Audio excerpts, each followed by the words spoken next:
Okay. Uh, you can see my screen now, right?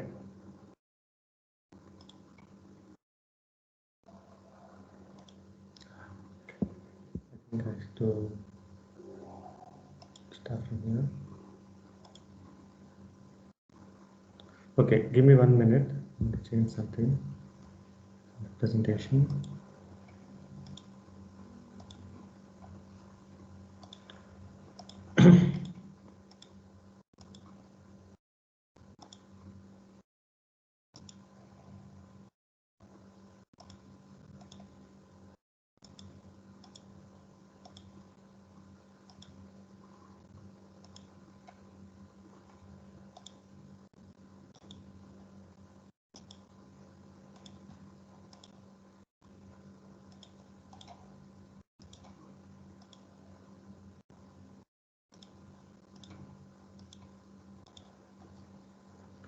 Okay.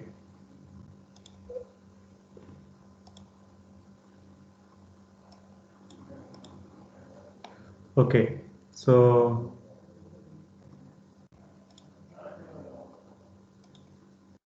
I'll share the presentation again. There. Okay. So today we'll start with the second unit, and I'm calling the first part of the second unit, I'm calling it as module 4. And what we learn in this module 4 is solving a system of linear equations. That is the topic, that is the theme of module 4. Okay, so solution to systems of nonlinear equations. What is the meaning of a system of equations? I think I meant to say linear equations, not nonlinear.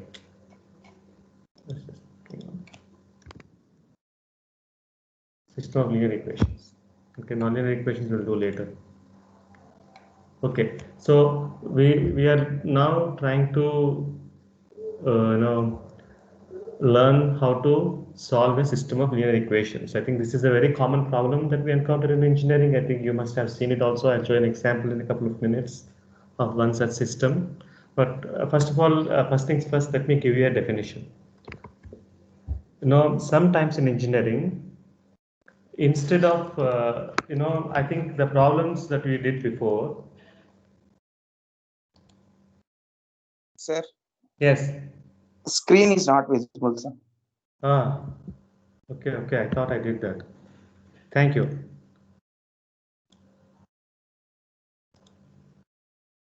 So I was supposed to do this. Okay. Now it's visible. Okay. So again, this is module 4, and in this module we'll learn solving system of linear equations. Okay.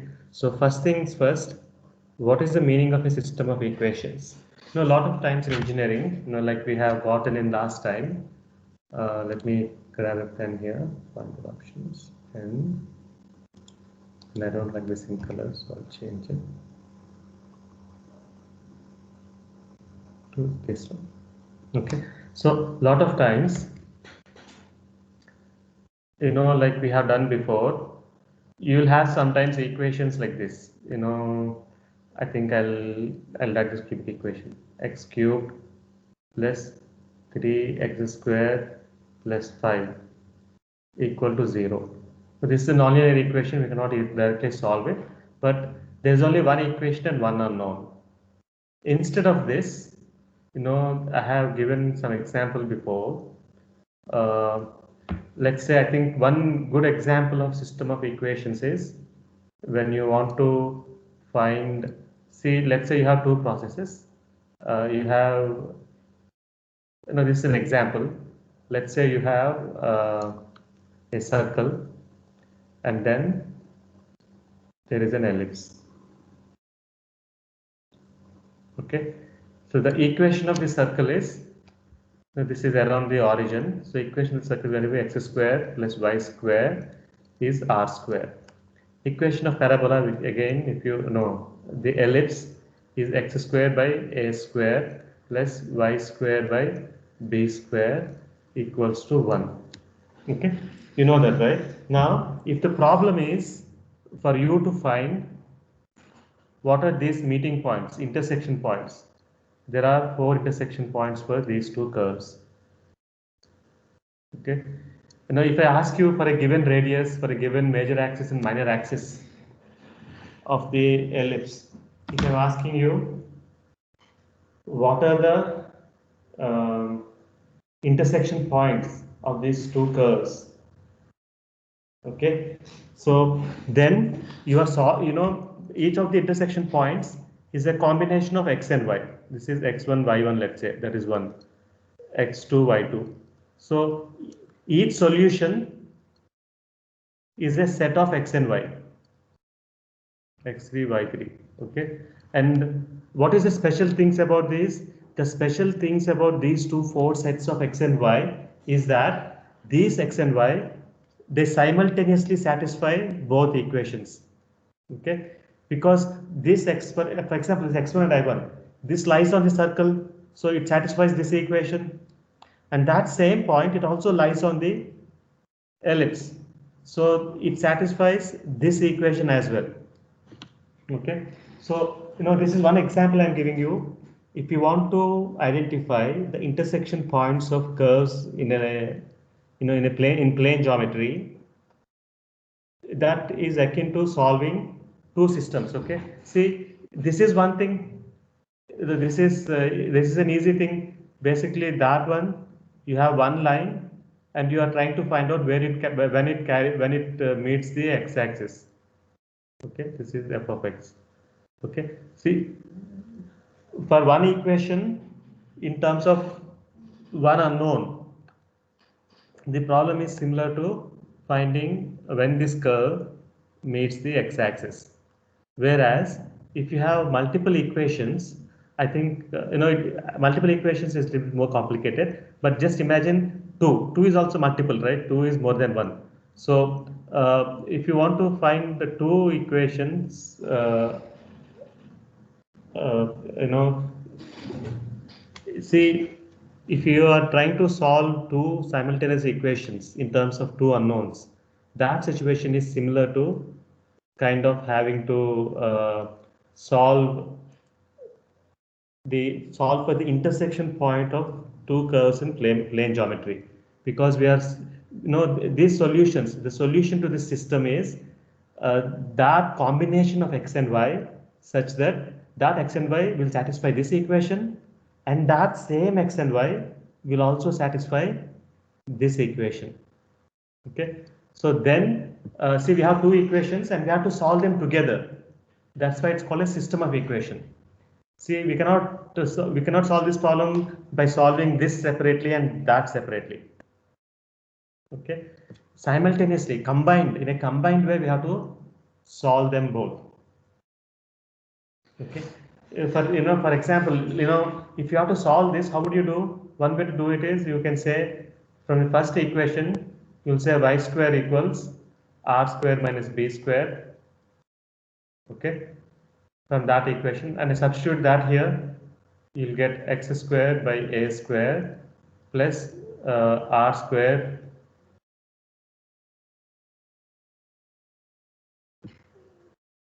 okay, y square is r square minus x square. Where did I get b from? Okay, r square minus x square divided by b square equals to 1. See, now this has become a nonlinear equation in terms of one unknown. So you can find x's here.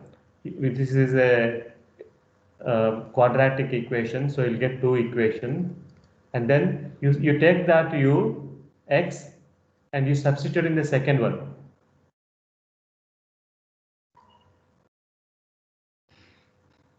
Okay, so you'll get two y's. Okay, so this is where you have to, this is an example of where you have to solve a system of equations. So here's a definition that I wrote for here. When we have a set of variables that have to simultaneously satisfy a set of equations, such problems are known as systems of equations. See, this problem where I said, no, that's a made up problem. I said, what if you're trying to find the intersection point of two curves, then we are looking for that combination of x and y which lies on this curve and which also lies on the other curve. All the points which lie on this curve satisfy this equation, and all the points which lie on the ellipse satisfy the second equation. What we are looking for thus is sets of points which satisfy both equations at the same time. Both equations, they're valid. Okay, finding those combinations is finding solution of a system of equations. Okay, so generally speaking, a system of equations looks like this. Okay, see, for example, here we have two variables and two equations. So the first equation is, I can write it as, the first equation is x square plus y square minus r square equals to 1, equal to 0. Or second equation is x square by a square plus y square over b square minus 1 equals to 0. Okay, so this entire thing is some function f1 of xy equals to 0. In the second equation, we can say it's something like f2 of some other function of x and y equals to 0. So this is a system of equation for you. You have some function of x and y equal to 0, and some other function of x and y is also equal to 0. Now we want to find x and y such that both function 1 and function 2 will become 0 if you substitute that set of x and y in each of them. So that is the problem. So here this is two equations. So we have two equations f1, f2 in terms of two variables x and y. And we can write this this is a system of two nonlinear equations in terms of two unknowns. Okay. In a more general case, what happens is you could be having n number of equations in terms of n unknowns, 1, 2, 3, x, variable 1, variable 2, variable 3, all the way up to variable x, and there is a function, some function 1 of all these variables, and then there is a function 2 again in terms of all these variables, function 3 in terms of variable 1, variable 2, variable 3, variable n. Okay, and in such way you will have up to, let's say, n functions as nth function in terms of 1, 2, 3, n. Okay, so now this here is a system of, this is system of two equations in terms of two unknowns. When you generalize that, this here is a system of n equations in terms of n unknowns. And it's not very uncommon. These kind of problems occur in engineering, where, see, if you want to solve for x1, we cannot solve it by simply solving this equation, because that x1 is involved in all the equations. We have to find that x1, x2. It's not a matter of calculating any single variable. The solution to this is a combination of x1 to xn. It's not any single variable alone. Okay, that is the interesting thing with Stowe equations.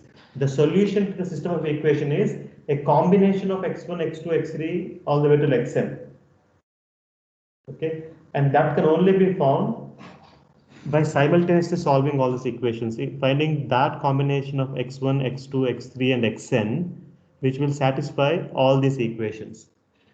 Okay, so simply said, this is the definition of system of linear equations, and system of equations first of all, which says that when we have a set of variables, in this case x1 to xn, that have to satisfy you. We are looking for a set of variables which have to simultaneously satisfy n equations. Okay, we have to find a combination of those. So that is, simply put, that is a system of equations. Any questions there?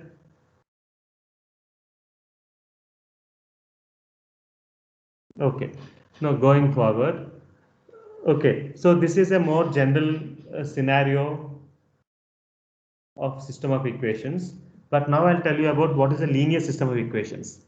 Okay, it is very common in engineering that when you have a system of equations like this, none of the, here this is a complicated system. There is x square, y square, this fx, this function is a nonlinear function of x and y.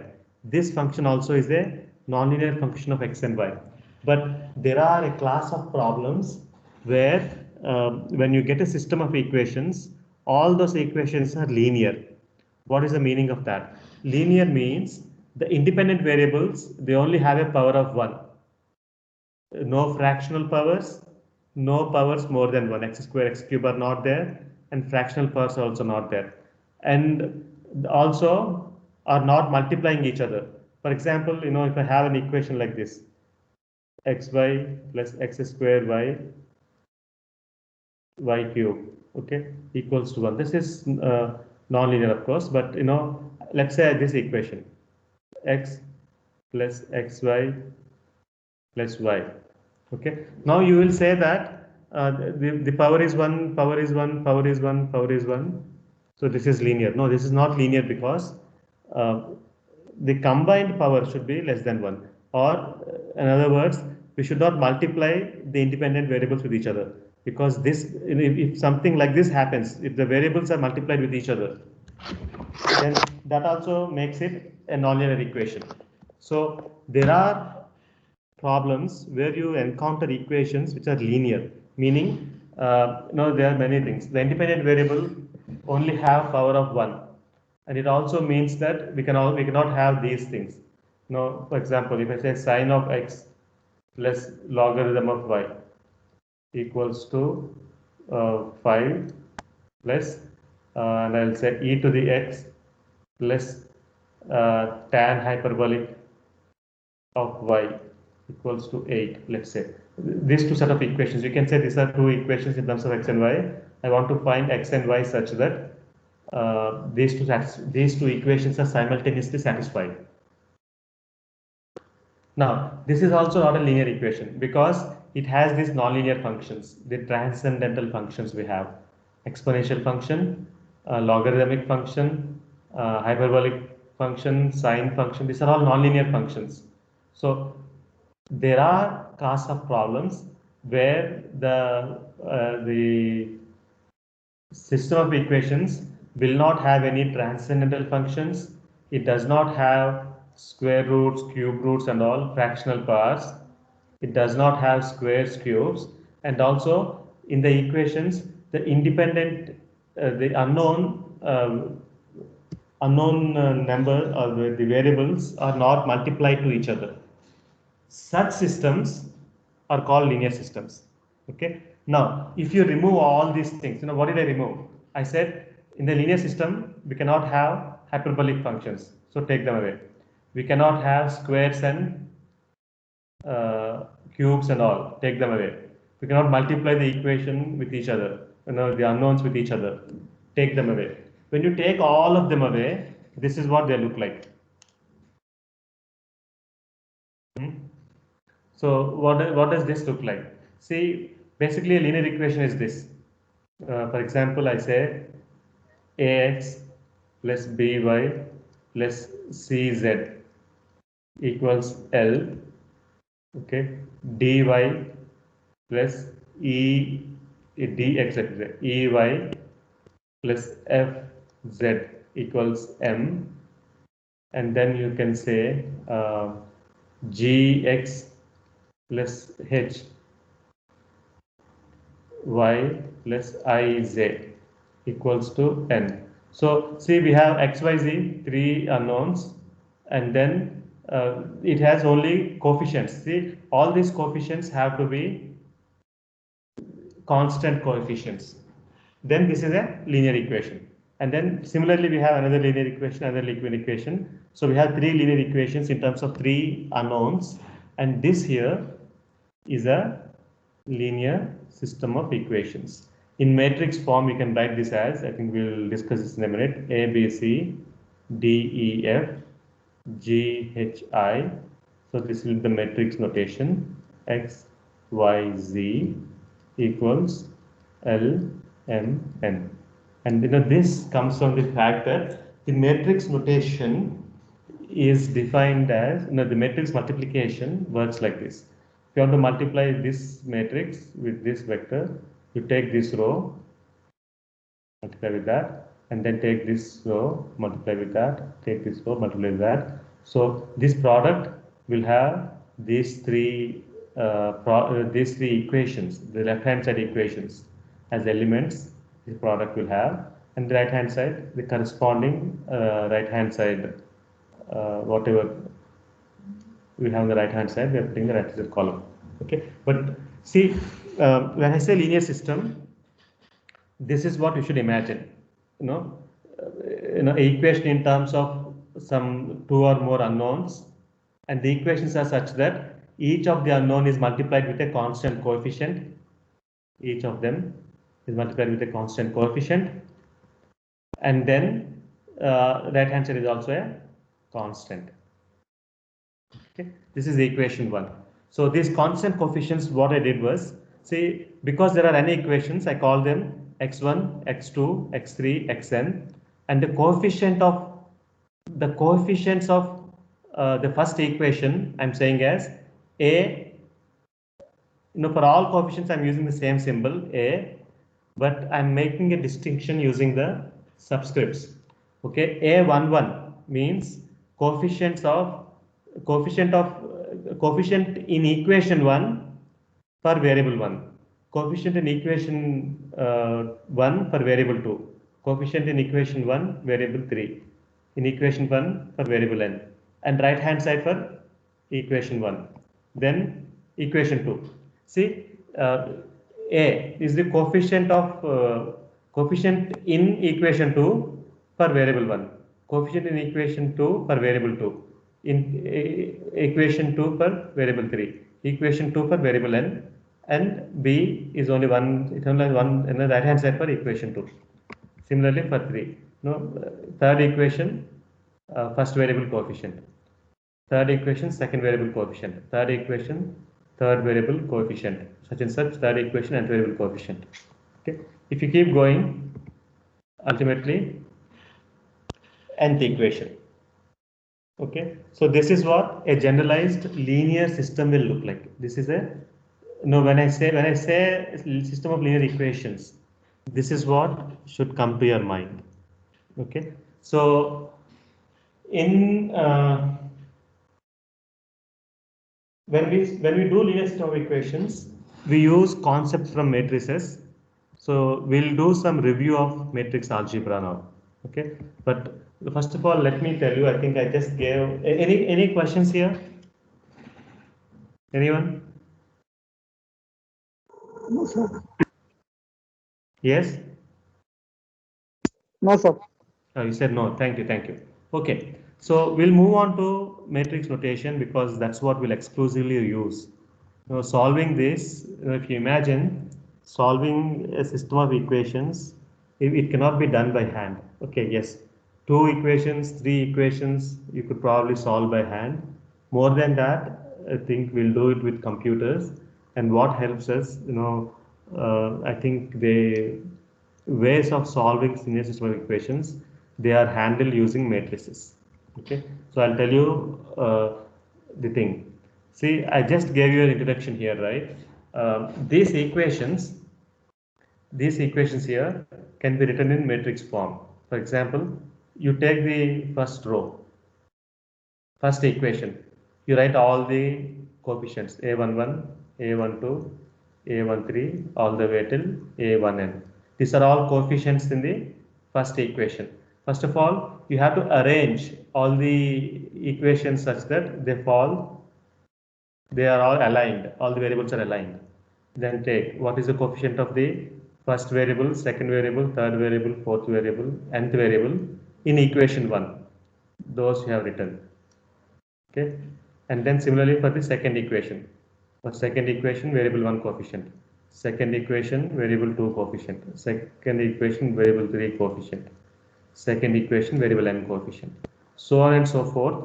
Nth equation, variable 1 coefficient. Nth equation, variable 2 coefficient. Nth equation, variable 3 coefficient. so on and so forth, nth equation, variable nth coefficient. Okay. Okay, we have written all the coefficients there. Then for the variables, I'll make a column vector. This is called a column vector, x1, x2, and xn. And the right hand side, we'll arrange in the same order: b1, b2, b3, bn. Okay. Now, this and this are identical, saying that all the equations have to be simultaneously satisfied. That is same as this matrix multiplication should hold. Okay. And now this comes from the way matrix multiplication is defined. Anyway, I'll go over that in a bit here. But when matrix multiplication, you multiply the row in A in this first matrix. Each row in the first matrix multiplies with each column in the second matrix. There's only one column, so each row multiply that column. So the first element is going to be this equation.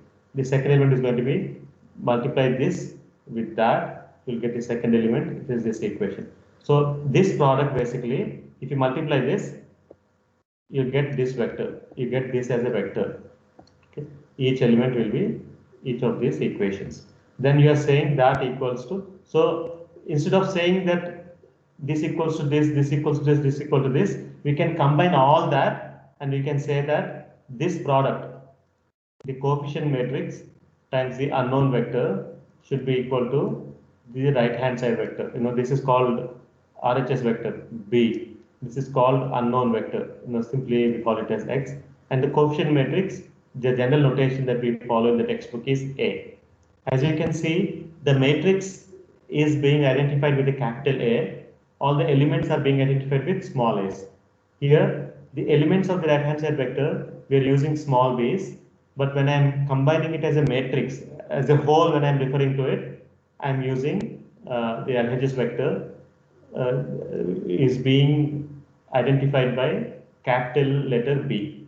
Okay, so this whole equation can be written like this, because when you multiply these two, you'll get a vector in which each of the right hand side will get. So when we do this, so we'll say each of the equality of the matrix means each element has to be same. So this times this has to be equal to this times this equal to that, this times this equals to that. So that way, this is the matrix notation, and this comes very handy. Okay, when we all the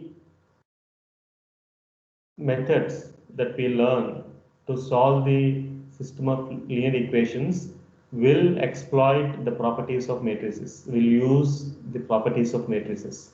So it is important that you understand, or we'll have a review of matrix fundamentals. Okay, that we'll do in a second here.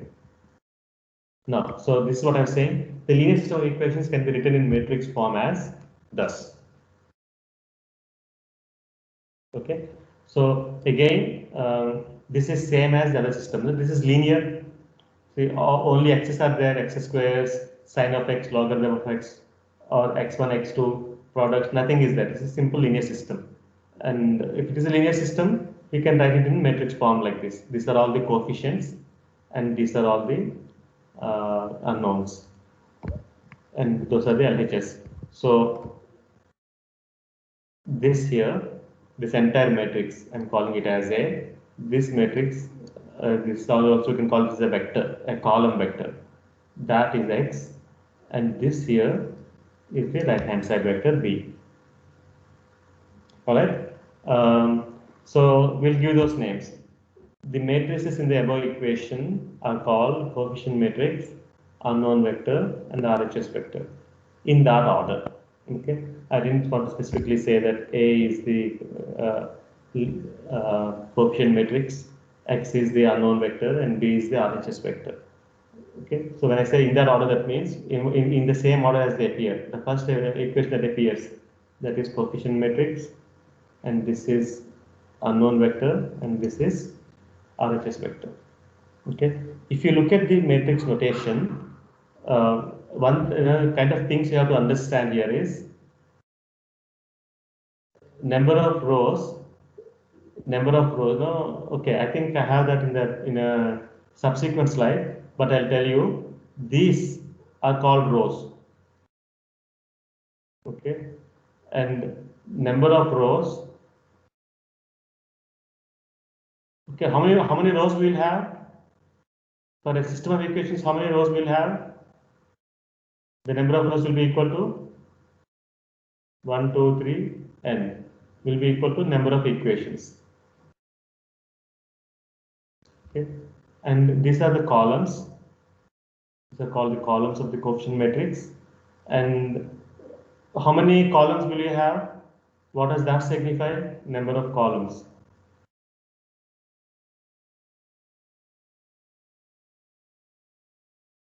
See, number of columns. Each column is corresponding to one variable. So it is going to be number of variables. Typically, for engineering systems or in mathematics, the system has a unique solution only if the number of equations equals to number of unknowns. Okay. Otherwise, the system even has no solution. When the number of equations is more than number of unknowns, the system may not have a solution. If the number of equations is less than number of unknowns, then the system may have multiple solutions, infinite solutions.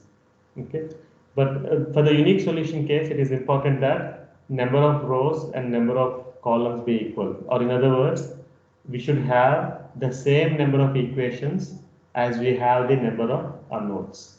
If that condition is satisfied, then we'll have a unique solution. Okay. Anyway, I'll get back to that in a minute. But before we get into the actual methods, we will review some basics of matrix algebra, because solving a system of equations is same as solving manipulating matrices, doing a lot of matrix operations. So for that reason, we'll review some matrix algebra now. Okay, but before we do that, I wanted to show you give you some motivation to learn system of equations by giving an example, a kind of example that you'd encounter in engineering. Okay, think of this. Right. Do you have any questions by the way here?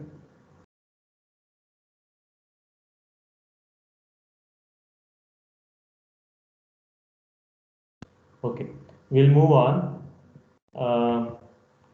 See, I'm giving an example situation. Let us say you have a spring mass system, but it's a little complicated system. Okay, there are 3 masses and there are 3 springs. And to make problem simple, we are assuming that the spring constant is same for all of them. It's also possible that you can have a problem where the spring constants are different. You know what a spring constant is, right? Spring constant gives the resistance of the spring. If the spring deflects by x, then the force in the spring is kx. That k is the spring constant. It tells us how much force we have to apply to make the spring displaced by a small amount x. So spring constant is the proportionality constant between the spring deflection and the force required to make that deflection possible in the spring. Okay. So if you have a system like this, let's say initially you're holding these masses. Let's say you're not letting this mass act on the springs, all 3 masses. Okay, so whatever position they stand in, okay, that is the original position. So in that position, all the springs are they are not loaded. Okay, springs are just sitting and there's no compression or expansion on any of them. Okay, so let us say that is the case initially, but then you are supporting these masses so that the springs are not taking any load. Springs are simply are not loaded, they're just standing there. Now all of a sudden you let go. Okay, then the masses will act on the springs, and they deflect some. Okay, they make, see this, let's say when they are not moving, when they are not putting their weight on the springs, let's say their location is, you know that is their zero position. Okay, this is their zero position when they are not exerting their weight on the springs. Okay, now if you once you make the masses act on the springs, the weights of these masses act on the spring, they'll deflect. Okay, what happens, this mass first of all will come from here. This mass will come from this position to, it will move from here to here.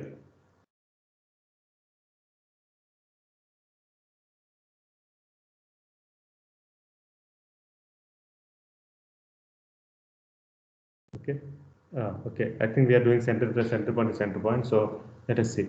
So here's, so this is the original center point, and now it has come here. Okay. So this distance, let's call it as x1. Okay. Now this mass, which was here, when it was supported, when we are not acting on the spring, it was there. Now it has come here. So this here, we'll call it as x2. Similarly, it was here, mass 3, it has come here. It was x3. Okay. So now if the problem is to find those x1, x2, x3, okay, let's say the problem is you want to determine the deflection of each spring. It is one thing to do the experiment and find a number. As an engineer, you should be able to tell. If I tell you that these are the spring constants and these are the masses, whatever, the masses could be 10, 50, 60, whatever, then as an engineer, you should be able to predict, without doing the experiment, you should be able to predict and tell that, okay, if you put these masses here, the spring will extend this much, these two will extend this much, these two will extend that much. You should be able to tell. Okay. So before I go further, I'll ask you this. How would you do that? Anyone?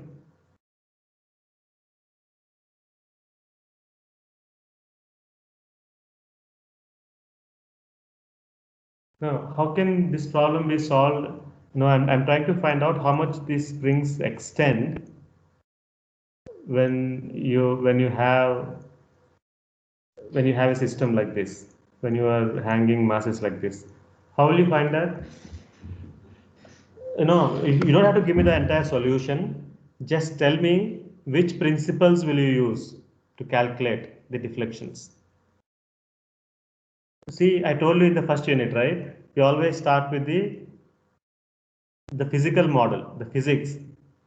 What is the physics that governs this problem? From all the subjects that you have learned so far, which concepts will you apply here to solve this problem? Anyone?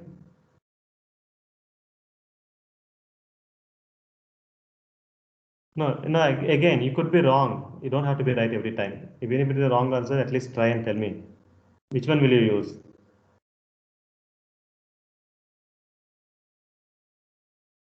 Okay. We'll go one step at a time. At least give me a subject. Which subject do you think, from all the subjects that you have learned so far, which subject do you think could have problems like this?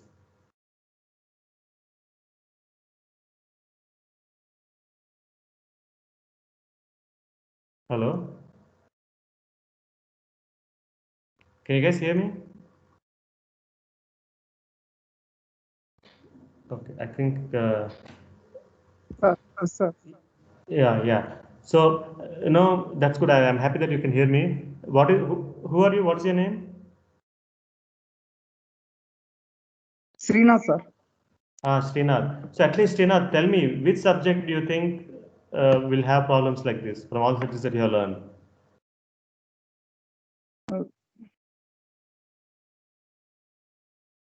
Hello? In Dynamics Lab, this spring. Dynamics lab, there is spring. Yeah, true. But I think, yes, I think in reality, this is from vibrations. We do this kind of thing for vibrations in dynamics. That is true. But dynamics is a little bit more complicated. So I made this simple problem. No, yes, this is, in dynamics, we use models like this to predict the frequency responses of things. But the way I wrote the problem, it is a simple problem in mechanics, engineering mechanics. Okay, so what are the principles you have studied in engineering mechanics? The most basic ones are, you simply draw the free body diagram of each mass and write the force balance. That's all we have to do. Okay, so we'll start from here. Mass 1. I'll draw the I'll draw the force balance for this. Okay, so we'll start from here.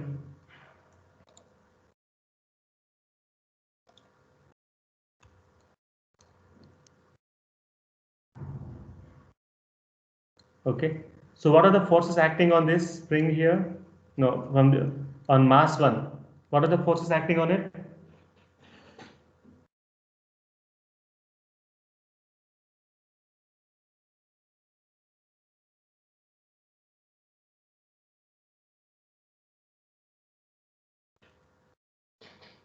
Okay, the forces. Gravitational and weight Yeah. downwards. Yes, weight is acting downwards. Thank you. That's good. Weight is acting downwards. That is M1G. And then that spring is pulling it up. And here's the thing. The spring force is going to be, see the extension of this, spring is X1. Okay. So the force is going to be equal to K times X1. That's spring force. Okay. Now, similarly, these springs are also pulling it downwards, right? The spring is under tension, and it is pulling the spring force also. So there are two springs. How much force? How much force in each spring? How much did this spring deflect?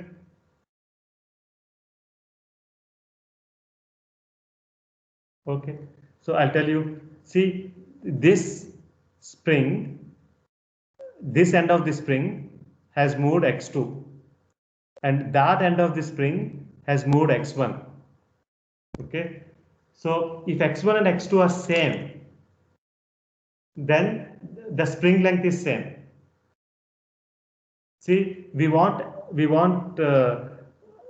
force here. This x is the change in length, right? Change in length of spring.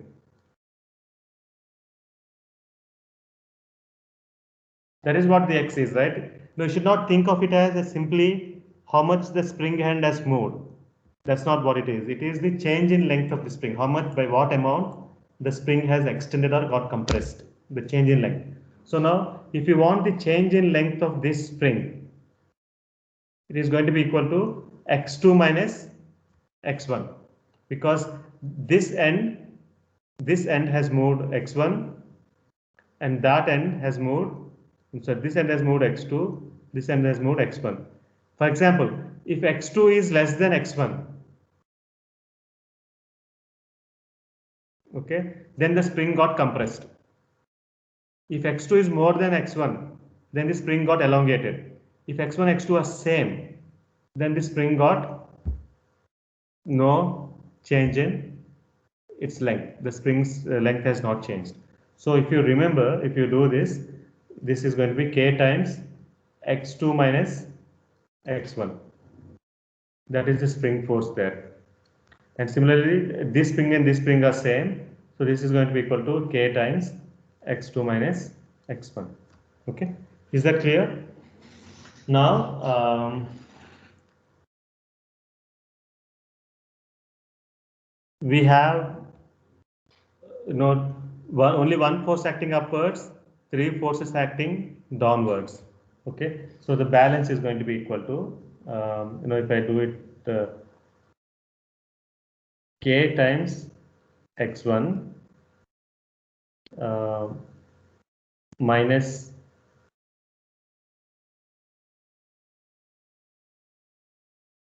k times x1, let me equal to upward force, downward force equals to k times x2 minus x1 plus k times x2 minus x1, this force plus m1g. That is the first equation. For the second body, now can you let me see, for the second body here, m2, what are the forces acting? Again, this force, the spring forces are going to be same because it's the same spring, right? Same spring. So k times x2 minus x1, spring pulling upwards, and then here k times x2 minus x1, that spring, and downwards there is m2g, and also there is the spring force. The spring force, is only one spring here. Now, what is the change in length of this spring? Again, think of this. The bottom of the spring has traveled x2, and the top, this end of the spring has moved x3. So that extension there, the spring force there is going to be k times x3 minus x2. K times x3 minus x2. So that you'll get it as, if I do the balance, k times x2 minus x1, that is one string on the top, plus k times x2 minus x3, that is the other spring on the top, will be equal to, and the downward forces are mg plus k times x3 minus x2. Okay, now the last one, we have this m3. Downward force is only mass, it's only gravity. Upward force is only, there's only one spring. But this free body diagram for this one, it only has one spring, k times again x3 minus x2.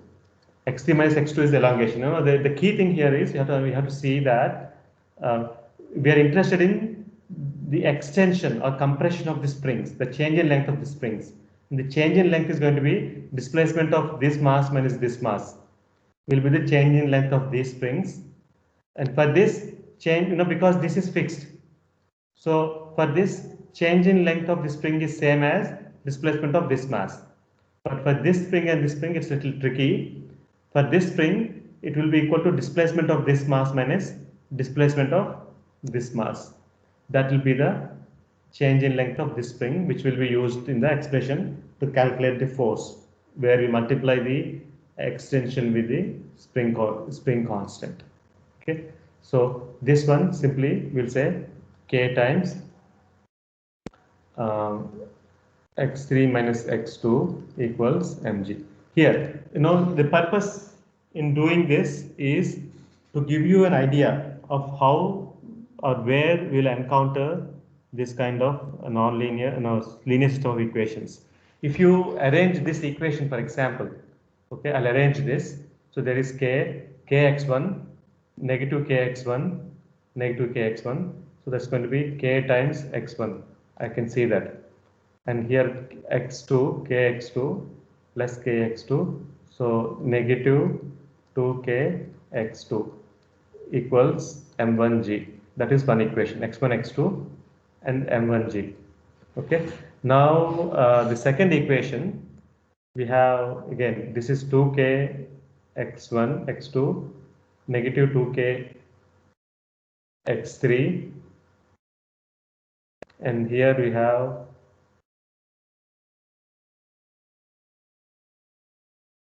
x2 minus x1, these two are. Okay. So that also comes. So this becomes 3k x2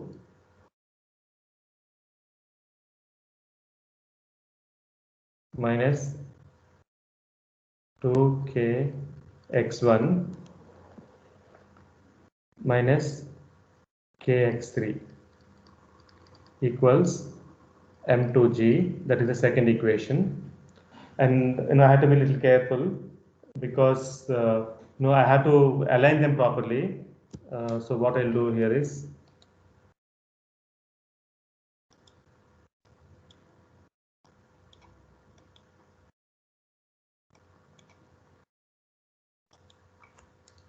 okay. So this is going to be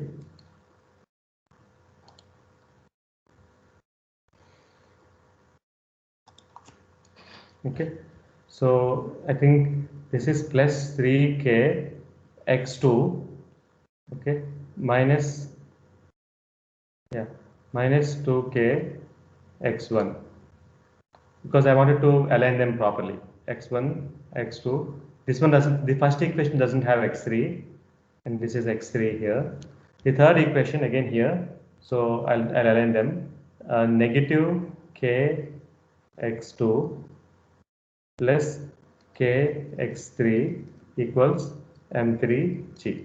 See now we have three equations and k, 2k, 3k, they're all constants, right? You have x, x1. In the first equation has x1 and x2. The second equation has x1, x2, and x3. The third equation only has x2, x3. But we are looking for a combination of x1, x2, x3 which satisfies all these equations simultaneously. And that is an example of how or where you might see the things. Okay. If you want to write that in matrix notation, I'll write it here. Okay, x1 has a coefficient of k, x2 has a coefficient of negative 2k. Sir. Yes, Sir, yes. time over, sir. Oh, I'm sorry, I did not notice. Okay, okay, okay, okay.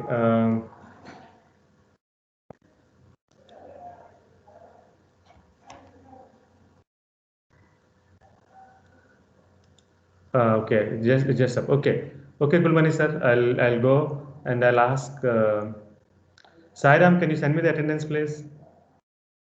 Okay, sir. Okay, thank you, Sairam. Thank you. Okay, Kulmani sir, I'm leaving. Carry on. Okay, sir.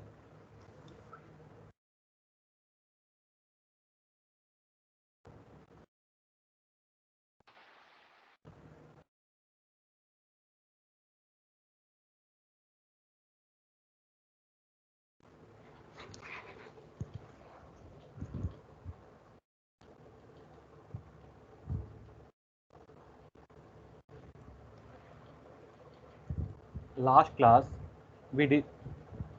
Can you hear me? I'm audible? Yes, sir. Okay. Last class, we discussed three line. Means we have started this one. Designs again fluctuating load if mean stress and amplitude both are there. Okay.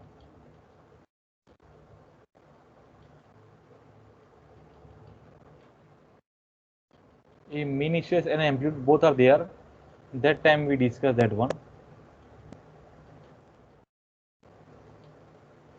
Mean stress amplitude. Then we should draw this type diagram. This side are safe zone and this side is unsafe. If this side is failure, you can say failure of the material. So for that we draw three line, four line are there. Last class we discussed first one. Okay, all these are discussed. Yeah. Yield line means yield point to yield point we need to connect. Four important point is there: yield point, ultimate strength,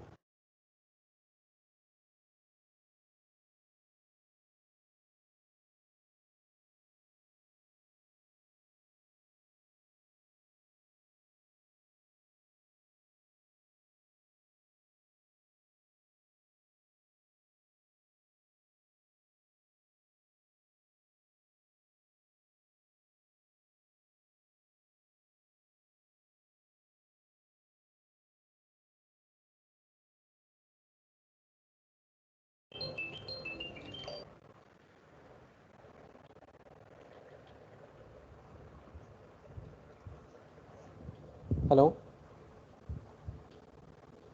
Sorry for disturbance. Someone has started recording, no? Who is this?